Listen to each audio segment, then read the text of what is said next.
We're wrapping up this week with some phenomenal guests. That's what you do when you're in the middle of the doldrums of the NBA offseason, where there's literally nothing newsworthy going on with the Warriors or the NBA. Tomorrow, George Karl, former Warriors head coach. Yeah, true story. He actually was the head coach of the Warriors at one point. We're going to revisit that and so much more with, again, Hall of Famer George Karl. But coming up next, he's the former Warriors general manager, former Warriors head coach. He was also a head coach for the Sacramento Kings. He's one of the most jovial, sweet, and funny, insightful, just all around incredible, all around good dude. Garry St. Jean, the Saint, joins the Golden Daze next. Come join the party. They always find something to nitpick, and that's because there's expectations for us to win. It was a pretty crazy night. Woo! Let's go! In a minute, I'ma need a sentimental man or woman to pump me up. Come on and break me off. 'Cause I get what I want and I like what I see. If you got Oh, I see the legend himself waiting in the green room. Former head coach, GM of the Warriors, Garry St. Jean, coming up next. Oh, I see Garry St. Jean waiting in the green room. He's going to join us in just a moment after we give some love to the official sponsor of the Golden Daze, and that's Bet Online. Bet Online is the world's most trusted betting platform and your number one source for everything football. That's right, folks. The 49ers are 1-0. Phenomenal Monday night win over the Jets. If you bet on them, congratulations. They covered that spread and then some. And if you feel good about the Niners facing Minnesota, go to Bet Online. Bet on the game. They've got every stat, every matchup, even live odds and spreads to bet on during the games. Do you think you know your stuff? If you do, get in on the $200,000 mega contest and pick 5 games against the spread every week for your chance at weekly prizes and a share of $200,000. And when the game's over, kick back, relax, pour yourself a stiff one, line them up if you got them, and head on over to the online casino and get in on a game of blackjack or poker or unwind with one of over 150 slot games. Head to the website today to get in on the action. Bet online. The game starts here. It is an absolute pleasure to have former Golden State Warriors general manager, former Golden State Warriors head coach for a brief moment there during a time of tumult, former Sacramento Kings head coach, an all-around phenomenal dude. I have never met someone, Saint, who has ever said a bad word about you, and I think that's for very good reason. Garry St. Jean, how are you doing? I believe you're on the East Coast, and if you don't mind telling the audience right off the bat, your initial impressions on the Warriors offseason. Like, are you happy with the moves? Do you feel like it's incomplete? Your thoughts, sir, and how are you doing? Well, obviously, as fans, we're sad to see Clay leave, but it's a business, and they had to make a business decision in terms of the salary cap and where they're going for the future, length of contract, and you saw that, Clay got a 2-year deal down there in Dallas, and with that said, you wish him all the luck in the world. You love him. He's going to be a Hall of Famer and a guy with a statue out front. Yes, sir. He is. If you look at all this, you say, okay, sure. You wanted to go get Markkanen, or you wanted to go get some big name out there. That's really, really hard to do, Cyrus. You would have had to give up the bank to do it. And first thing I'm really excited about is they've got Steph under contract for another year. And we're thrilled about that. And, listen, we had a great run in a decade with 4 championships. Mm-hmm. People, whether I'm at Lunardi's or Safeway or whatever, what's going to happen? What's going to happen? I said, listen, cherish those years. We're going to have a good team. We may not have a fabulous team, but a good team. And never take for granted watching Steph Curry. Ever, right? I mean, he's, Yeah. I don't know how he even exists, right? I mean, he's like if you wanted to create using artificial intelligence, whatever, the perfect human being, he would be it, right? Incredible. Cyrus, you know what? I think he has 48 hours in his day and you and I have 24. I don't know how he gets all this stuff done. The most beautiful thing is after the contract, his charitable organization donating $25 million to the Oakland school system for tutoring and mentoring and all these different programs. His heart is big. He's just a fabulous human being, and his wife, Aisha, right alongside of him. Now, what else did they do? And, of course, Mike Dunleavy, and now in the chair that Bob Myers did such a great job at, and makes me feel old because we drafted Mike years ago. That's crazy. But, to tell you the truth, nobody has a better nickname in the NBA than Slow-Mo Anderson. And I think he fits perfectly here. He can be a 3 or a 4. This guy has feel for the game. A lot of players are great athletes, but they don't have feel. This really understands how to play both ends of the floor.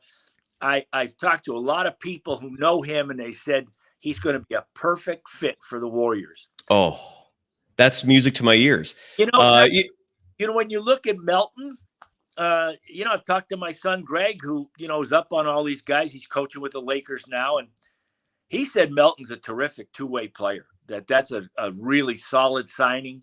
And he's going to really give them some nice minutes coming off the bench. And so excited about that. And lastly, Buddy Hield, who we all know from his Sacramento days and then Indiana. Look, this guy is one of the top 5 shooters in the league. So he is going to win a couple games for you. He has nights, Cyrus, where he makes 8 threes, maybe 9. Yeah. Hurry when he gets going. Now, he may not be the best defender, but he's durable. He plays every night. He tries on defense, and he's a good guy. So I like the depth that's been created on the bench, and it gives you excitement for training camp, which will be in Turtle Bay, a great part of Hawaii. Years ago when I was GM, we had training camp there, and we went on to play the Lakers. And I said we were the Washington Wizards playing back then. playing the Lakers when they were loaded. But we had a good time out there. Yeah, and you bring up the fact that the Warriors are going to start training camp in Hawaii right after Media Day. They're going to head out there. They got an exhibition game at the end of that week, and then they come back. And we're blessed with the presence of former Warriors GM Garry St. Jean. Let me ask you this: going back a couple months in this summer, I have so many questions for you. I know we got a short amount of time here. I'm going to try to fit in as much as I can, just because your perspective is so unique, sir, and your brain is something that I am looking at, and I want answers, and you've got them. Going back even further beyond Larry Markkinen, who you mentioned, the Paul George trade that fell apart. And I think that one rattled the Warriors a little bit just because the Andrew Wiggins being pulled off the Team Canada roster, I think was partly done given he was about to be included in this trade. And then it fell apart. And from your experience as a GM, like, what do you think happened there? And were there any ramifications from that? Like, do you think that hurt the Warriors in terms of their planning? What were your thoughts on that falling apart? You got to test how hot the water is. So you call and you say, Cyrus, who do you like on my roster? Okay, this is who I like on yours. Now, let's talk about your cap situation. Let's talk about mine. Let's talk, and this is big when you start talking about these great players. What do you got for draft picks? Let's talk about ours and what we would be willing to give up. And down there in LA, they probably put a high premium on the value of Paul George. And he would have been a great fit here, as would Markkinen. But I'm not crying over that. I really not. I don't know if that would have made them title contenders, but they would have been another notch up higher, maybe in the first 4 in the West. But those first 4 teams, we'll talk about the West, and it's brutal. But it is. I'm looking at George going to Philadelphia, and I thought that the Clippers got a good deal, but not a fantastic deal. Mm-hmm. I agree. And so the Warriors, again, eventually, they had to move on. They go to Lauri Markkanen and they try to trade for him. If the reports are true, Coach, and I hope it's okay that I call you Coach. It's just that. And I called everything, so don't worry anything like that. Well, I mean it entirely with respect, and I hope you're okay. Sweet.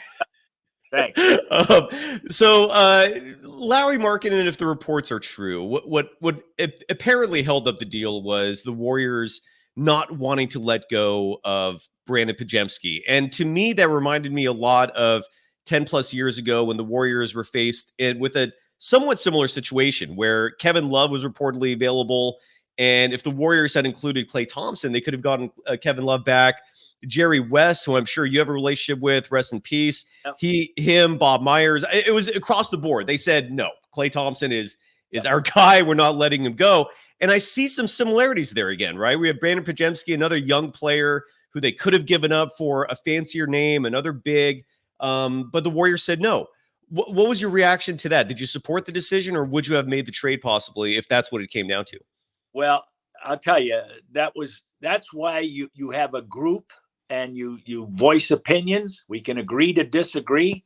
You bring in ownership when you make these big deals, and you have all your people in the front office, and Steve Kerr would be involved as well. You might even get the viewpoint of the assistant coaches. Now, when I back at Klay, that was a brilliant move, not trading him. Now you're talking about this deal, and for me, I just look at it and say to myself, it just, I like him, but I don't love him. Mm-hmm. So with that said, to want to keep Pajemski, that's not out of the norm. And I think our Warrior fans have to understand this guy is not the best shooter. He may not be the best, in term. I will say this to you, though. I love his toughness. Mm-hmm. Smarts. I love his defense off the ball, taking charges. He's going to be a scorer, but I think he wants to pass the ball first. And he's a good distributor. He makes good decisions.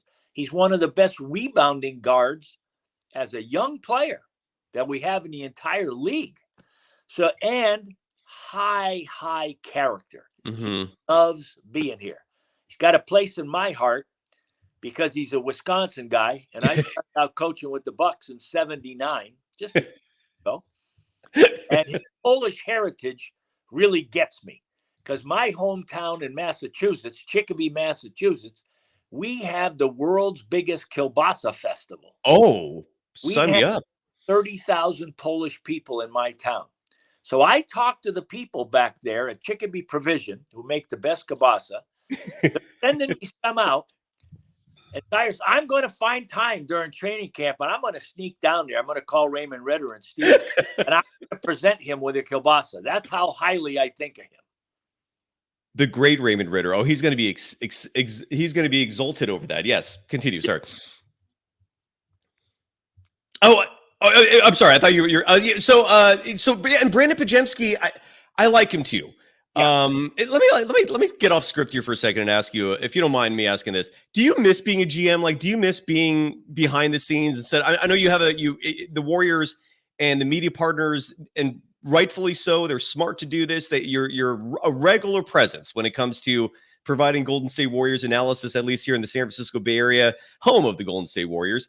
But do you miss being a GM? I can imagine the rush was different. The juice was phenomenal. Go ahead, sir. I have to tell you, I loved every day of it. Mm-hmm. Now, I will tell you, it's like being a principal of a school, and your teachers are the coaches. Oh, students are the players. And then you got to answer to the superintendent of schools, who's the owner. And then you also have to deal with the parents, who are the agents. Oh. So I'm going to tell you, there are a lot of variables involved. I'll be very blunt and honest with you. I enjoyed coaching more than being GM, but I was privileged to do it. I had a great crew with me. And what do you miss the most? It's the juice of the draft, the juice of making trades. I got to tell you, I don't go to as many games as I used to after doing 12 years on TV. But I got to tell you, I do miss the people. That's what I Yeah. miss the most. It's the relationships that you create, and that's where it's really at. But I'm watching just like you. I'm nuts. I got my beautiful desk here, and I've got my calendar, and I've already filled out 24 and 25. Okay, games I'm going to watch. I'm still nuts. I may be out here in Danville and nobody sees me that much, but I'm still crazy. Oh, beautiful, Danny. I went to high school near there. And my phone already, the desktop, I'm not going to show anything. I don't know if people can see it, but I already have my schedule, the whole season schedule Yeah. on my phone. So I'm tuned in. And for me, I love that you brought up the whole the connections, the relationships. I've been covering this game for, God, it's been like 25 years, I guess. And I'm bummed that my paths never crossed with you when you were, running things. I was just an intern in 2000 at KNBR when I started. But your colleague, your friend Don Nelson, I did interview him a few times. He was awesome. And the point I was trying to make here is there is very much a fraternal nature when it comes to the environment of the NBA, because every relationship I forge seems to last. Like everyone I meet, like that connection does not dissipate. Like, Coach, I had you on my show 2 years ago, and it was a different name, different network, same program though. But 2 years have gone by, and you just immediately answered your phone. You immediately said, "I'm coming on your show," and that's the NBA. If you don't mind adding on to that, it's incredible. Well, what do we have in common? We all love. we don't like the game. We love the game. Yeah. Right now, I'm having a blast helping teach the game to my 5.5-year-old grandson, William. And I'm having an absolute blast because he loves it. So when you love the game, then you find people that love it, and you never tire of it. It's just a beautiful thing. Not a lot of people can say they're doing something they absolutely love. Yes, sir. And yes, sir. That's a gift. It is. And I love the school metaphor. I'm a professor besides covering the Warriors. Yeah. I value education, even with all the complications that even go on in that industry. It's vitally important. I respect it, and I love the analogy you presented there. One of my close media colleagues and friends, when we talk about Stephen Curry being drafted by the Warriors, in case people aren't aware of this, Stephen Curry's oldest child, Riley, he said this publicly. He named her after Larry Riley, the GM who drafted Stephen Curry. Right? Isn't that awesome? You know what? I did not know that. Oh, yeah. I love that. But that's vintage Steph. Yes, it is. That guy's amazing. And, Nelly was the coach then, but Larry Riley did some beautiful, beautiful work. Oh, my gosh. Well, and the reason why I bring that up, besides the fact that, the NBA circle is tight and I just feel like there's, for the most part, at least, I mean, you're gonna have bad apples in every place you go, but it's just such a high quality group of people in this field that we're in. But my friend Larry Krueger, who brings this up, he feels like your friend Don Nelson, if it's okay that I call him that. I'm sorry if I'm putting words in your mouth there. But he feels like Don Nelson is the one who deserves credit for Stephen Curry being drafted, for the genesis of the dynasty in general. And he feels like Nelly doesn't get the credit that he feels he deserves. Do you agree with that sentiment? Nelly's got enough accolades in his career. Fair enough. The only thing he's concerned about is playing golf barefoot, golf cart with his dog. He's got the music going. And when I used to play with him in 1979 and 80, we went to a place out in the suburbs of Milwaukee, and the guys let us take our shirts off. We'd watch film from 6 a.m. till 10. Nelly would look and he'd say, "Okay, fellas, let's go." And we might have had a few Miller Lights in the back, and you had to have a wager. I don't care how many strokes you were given. Nelly loved to get a little action on things. So, Nelly looks back, and you know what? What a great career playing. Of course, I'm from Massachusetts, so, those are my roots with the Celtics when he was playing there with Bill Russell and Bob Cousy and Heinsohn and those guys. So, you fast forward to 89 when I came and joined them, and that's when we had Mully and Mitch and Timmy run TMC. And we played the game back then, which is what, 35 years ago? Incredible. We Yeah. played the game the way it's played now. Nobody played like we did. Maybe Doug Moe in Denver. And players used to say to Mully during a free throw, Mully, tell Nelly I'm a free agent and I want to come and play there. I love the way you guys are playing. and that was a beautiful thing. And then Nelly leaves, he comes back, he's putting in the same system, and he was listen, I'm going to tell you what, he was a basketball genius. He really was special, and I'm really proud of our relationship. I met him at his basketball camp in New Hampshire in the in the mid 70s. And one day he said to me, would you like to come to the NBA? I looked this way. I was, who the heck's he talking to? And there you go. You know, he gave me an opportunity. I'll always be grateful to him. Oh, yeah. And you told that story last time, but I can never hear it enough. And I'm sure there's a lot of new people in the audience who are unfamiliar with the fact that you and Nelly go back as far as you did. And then you eventually became, you definitely developed your own resume. That's very impressive, sir, with head coaching stints, GM stints. And I solicited, I'm on social media. I'm over on Threads. My handle's at Dog Wild. And I mentioned that I'm excitedly at that you're coming on the show. And a couple of people asked, they wanted me to relay questions to you, if you don't mind me doing so. So Martin L. Dart on Threads asked, who was your favorite player that you ever coached and why? Ooh, wow. Well, I have to tell you, in Milwaukee, it was probably Sidney Moncrief.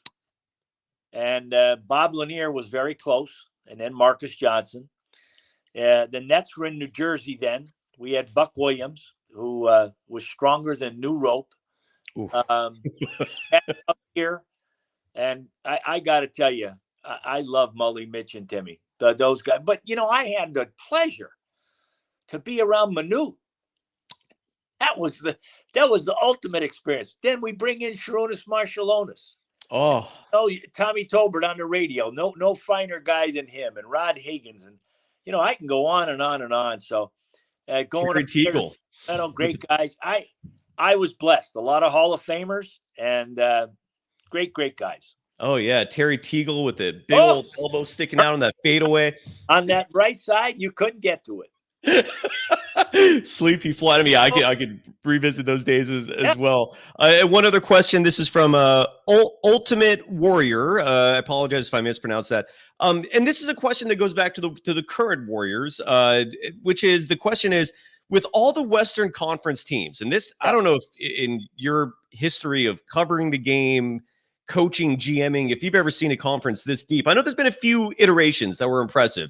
Like 2008, for example, the Warriors won 48, did not make the playoffs. There was a 50-win team in there in the 2000s that didn't make the playoffs. But with that said, do you feel, a coach, that the Warriors need to add more size, or do you feel like that's not going to be a problem for the Warriors this year?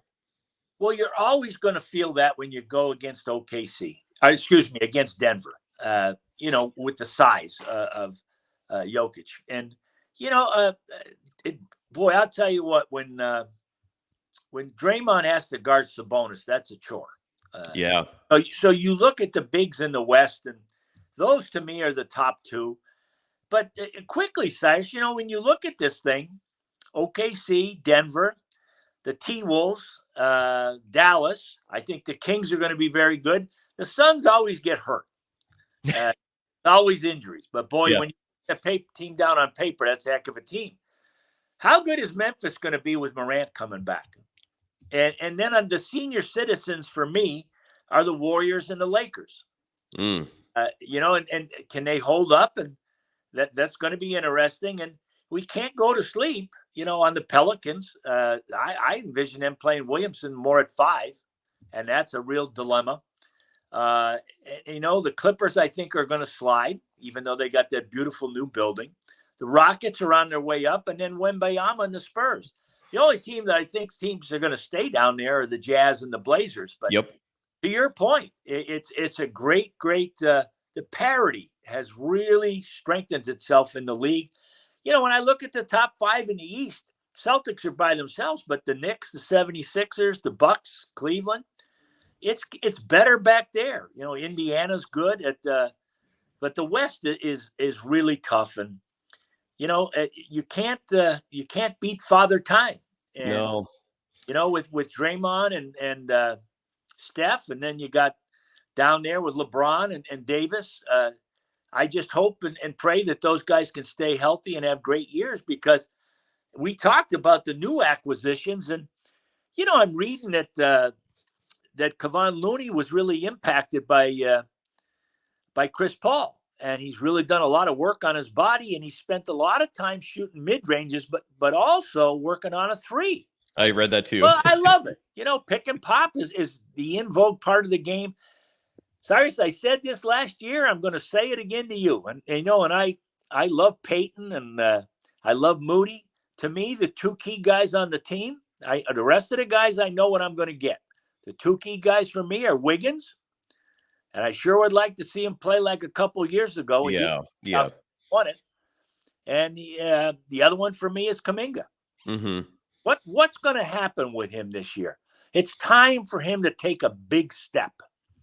He's got the tools. My gosh, what an athlete. And has the tools too. So who you say to yourself, who's going to be my second and third consistent scorer night in and night out? You sit back. You can't take that for granted with a guy like Clay. Yep. So then you always had a third guy and a fourth. Well, those two guys, to me, boy, they're the keys. And yeah. Play at a high level, then up goes this team in the Western Conference. And speaking of you brought up the Lakers a moment ago. LeBron has been the one exception so far to Father Time in the NBA. I don't know how he's doing that, but he's turning 40 this year and still at a Hall of Fame level. But your son was recently rehired. I think, I don't know if the right, I know he's been with the Lakers before, but he got maybe promoted. He's now an assistant coach with the Lakers, part of the new coaching staff there. So congratulations to your son. I think the last time you were on the show, he was with the Mavericks. Yeah. And that's coaching, right? The stability is not adjacent with the job, correct? I'm more sensitive. Maybe I was more in when I was younger. But championship with Frank Vogel and Jason Kidd, top assistant. Jason gets the Dallas job, takes them there. They do really well. And then Frank Vogel gets the job in Phoenix, wants Greg to come there, gets up a position. And lo and behold, they all get let go. Yeah. You know, it's a good thing to think about when you leave a job, that you don't badmouth everybody, that you go out in first-class fashion. Yes, sir. You're grateful for the opportunity. You thank guys there.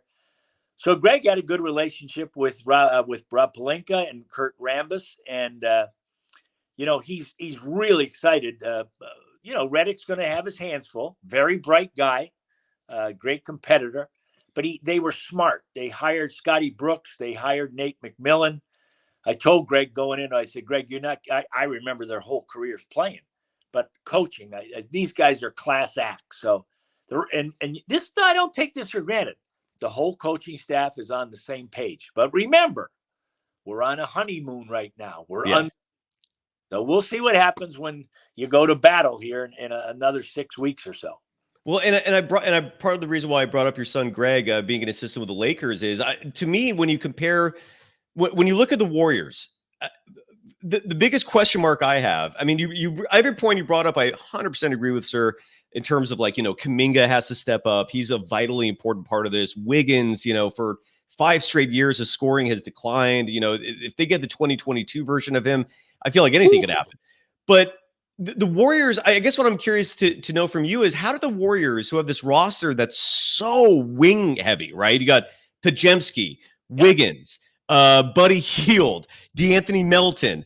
You got Lindy Waters, who they picked up, Gary Payton II, Moses Moody, Stephen Curry. So you've got all these wings. And then you look at the Lakers, and I feel like they're the reverse. They got Rui Hachimura. They got LeBron, Anthony Davis, Jared Vanderbilt. They got the backup centers, Christian Wood, Cam Reddish. The point is, when you look at the Warriors versus, say, your son's team, the Lakers, can the Warriors overcome a bigger team like that? Do you think a wing-heavy team like the Warriors can overcome that? I'll give you a Nellyism. Great smalls, beat great bigs. Love it. And you say that, get your little rear end in there and rebound. Rebounds on the defensive board. Now we're dictating tempo. Now we get out in the open floor. Now we utilize all of our assets. So we've got a gang rebound. Smalls get me 3 or 4 or 5 a game. Then we can do it. And I know Steve Kerr loves playing this way. Yes, to answer your question, I think the Warriors can do that. I'm mentioning Steve Kerr, and I know we're going to be coming to a close here. Well, I'm on your schedule, sir. So if you want to go long, I'll follow you. I can't, Cyrus, is I got to go pick up William. I know. I know. So I have 5 minutes here, but I can't talk to you without just sharing my feelings about Steve Kerr. Please. I want you all to know what a fantastic person he is. And when you saw him speak at the Democratic Convention, didn't you the hair stand up on your arms? I don't have any on my head. He is so special to me. That's the most important thing. He's a great, great guy. I met him years ago because he and Tolbert played together with Judd Buechler. Correct. For Lute Olson. So when we play the Bulls, I met Steve. And then fast forward, we get up to Sacramento and he's guarding Mitch. And I keep trying to post him up. And Steve's turning more and more red. He's fighting. And I loved it. And then he goes and wins all these championships. He's almost like Bill Russell with the rings. And then you look and coaching the Olympic team and the way he tied that into his talk at the Democratic Convention. I just got to tell you, when you're sitting in that seat, you're always going to get some constructive criticism. We are so blessed to have him as the coach of the Warriors.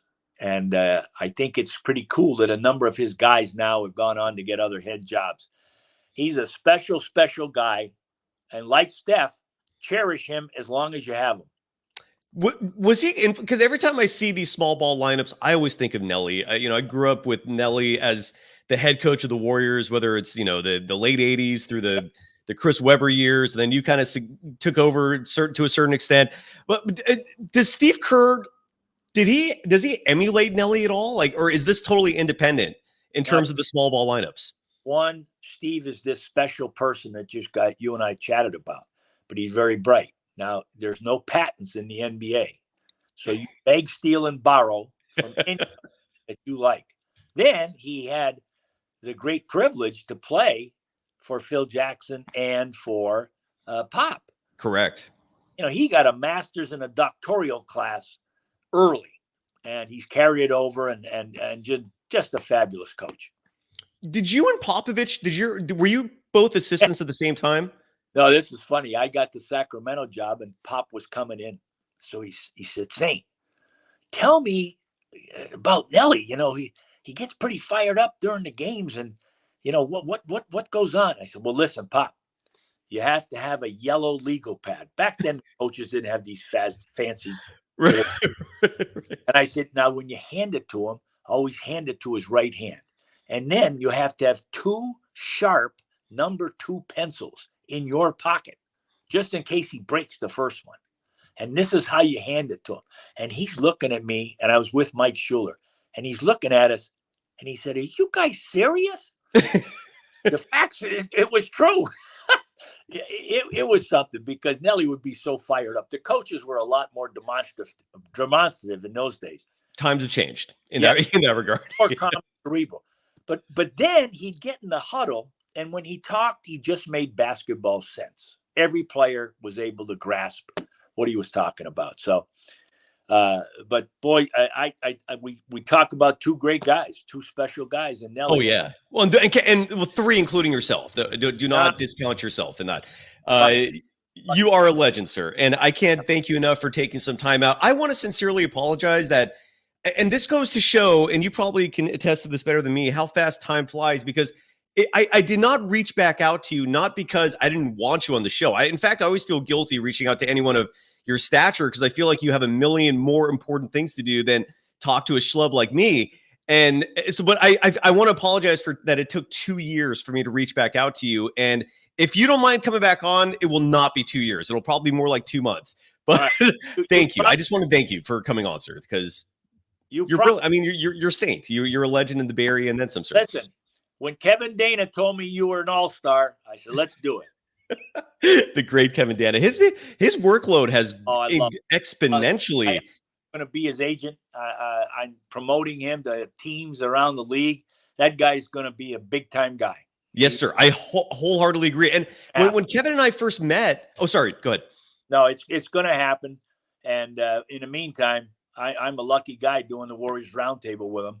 He's just terrific, and he's filled times for Tim Roy.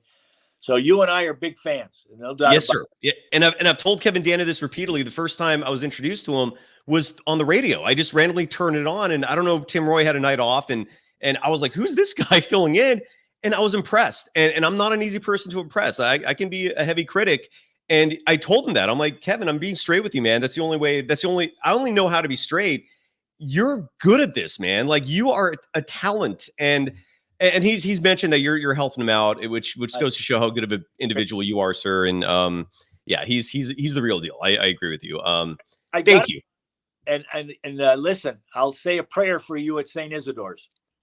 That's right. Thank you. Anvil. There you go. Thank you. I'm honored, sir. Thank you. That's very kind of you. I'm flattered.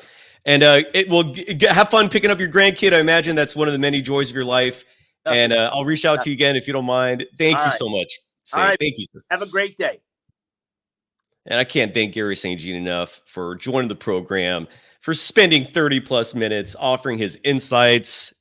The dude, it wouldn't surprise me if his brain, like mine, looked like a basketball, was shaped like a basketball. We just love the game that much. And I am going to try to bring it back on again more often.